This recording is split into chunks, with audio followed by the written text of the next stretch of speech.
Hello बच्चों, let's read the question first. Which one of the following statement is incorrect. हमें बताना है इनमें से कौन सी स्टेटमेंट इनकरेक्ट बताई गई है. When pollen is shed at two celled stage double fertilization does not take place. मतलब कि जब भी पॉलन शेड होता है दो सेल स्टेज पे, जबकि जब उनके अंदर दो ही सेल प्रेजेंट होती है, इसका मतलब ये होता है कि अब डबल फर्टिलाइजेशन नहीं देखने को मिलेगा एंजियोस्पर्म के अंदर उस पॉलन की वजह से. ये फर्स्ट स्टेटमेंट बोल रहा है. सेकंड बोल रहा है vegetative cell is larger than generative cell. Vegetative cell larger होती है देन जनरेटिव सेल से.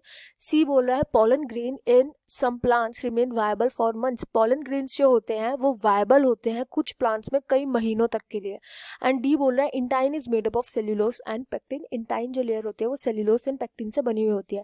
इनमें से इनकरेक्ट स्टेटमेंट कौन से ये हम देखेंगे. यहाँ पर जो की कॉन्सेप्ट हम यूज करेंगे वो मेनली पॉलन्स की स्टडी करेंगे. पॉलन्स का फॉर्मेशन कहाँ पर होता है. सबसे पहले तो ये मेल गैमेटोफाइट होते हैं. पॉलन्स मेल गैमेटोफाइट होते हैं.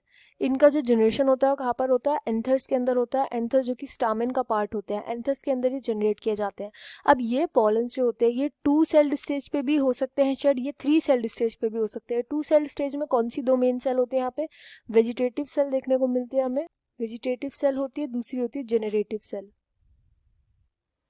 एंड जब थ्री सेल्ड होती है तो यहाँ पे वेजिटेटिव तो एज इट इज रहती है. जनरेटिव से दो मेल गैमीट्स बन जाते हैं बाय माइटोसिस. तो ये यहाँ पे दो एक्स्ट्रा हो जाती है, यानी यहाँ पर थ्री सेल्ड हो जाती है. तो इसका मतलब ये नहीं है कि इनके अंदर डबल फर्टिलाइजेशन अब नहीं होगा. दोनों में कई बार क्या होता है जब पोलन शेड होते हैं तो वो दो सेल्ड स्टेज पर होता है, बट जब वो पोलन ट्यूब के थ्रू अंदर जा रहे होते हैं, एंटर करने वाले होते हैं ओव्यूल में, तब उनके अंदर डिवीजन हो जाता है. कई बार वो जब शेड करते हैं ना वो तभी तीन सेल्ड की स्टेज में होते हैं. तो इसका मतलब ये नहीं है डबल फर्टिलाइजेशन देखने को ही नहीं मिलेगा. तो फर्स्ट स्टेटमेंट जो बोला गया है वो इनकरेक्ट स्टेटमेंट है. इसके बाद हमसे बी स्टेटमेंट बोला है कि वेजिटेटिव सेल लार्जर होती है, तो ये करेक्ट स्टेटमेंट है. वेजिटेटिव सेल जो होती है ना वो लार्जर होती है. वो लार्ज इसलिए होती है क्योंकि इसको पॉलन ट्यूब क्रिएट करना होता है वेजिटेटिव को, जबकि जनरेटिव सेल क्या बनाती है, दो मेल गैमेट्स बनाती है, छोटी होती है साइज में. तो बी स्टेटमेंट करेक्ट बोला गया है. नेक्स्ट बोला गया है जो पॉलन ग्रेन्स होते हैं कुछ कुछ प्लांट्स के, जैसे अगर हम इसमें एग्जाम्पल ले तो रोजेसिए फैमिली के,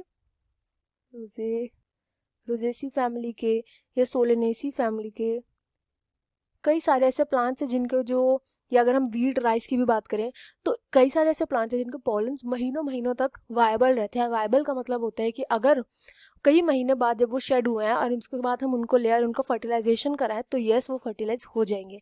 उनके अंदर वो ताकत है कि अभी भी वो फर्टिलाइज कर सकते हैं. जो एम्ब्रायो सैक होता है उसके अंदर एग प्रेजेंट होता है उसको. तो ये मतलब है इसका, एंड ये करेक्ट बात बोली गई है. नेक्स्ट डी में बोला गया है कि इंटाइन सेलुलोज पेक्टिन से बनती है. ये भी करेक्ट बात है. तो इंटाइन जो होती है वो तो बनती है सेलुलोज एंड पेक्टिन से, एंड जो एक्साइन होती है इनकी बाहर की लेयर होती है पॉलन की, वो बनी हुई होती है स्पोरोपोलेनिन से. एंड ये स्पोरोपोलेनिन ही ये रीजन होता है कि ये वायबल बना करके रखता है. स्पोरोपोलेनिन बहुत हार्ड मटेरियल होता है, इजीली डाइजेस्ट नहीं होता, इस वजह से पॉलन जो होते हैं कई महीने तक वायबल रहते हैं. तो ये भी रीजन होता है. तो यहाँ पर इनकरेक्ट स्टेटमेंट हो जाएगा option A. I hope you understood well. Best of luck and thank you.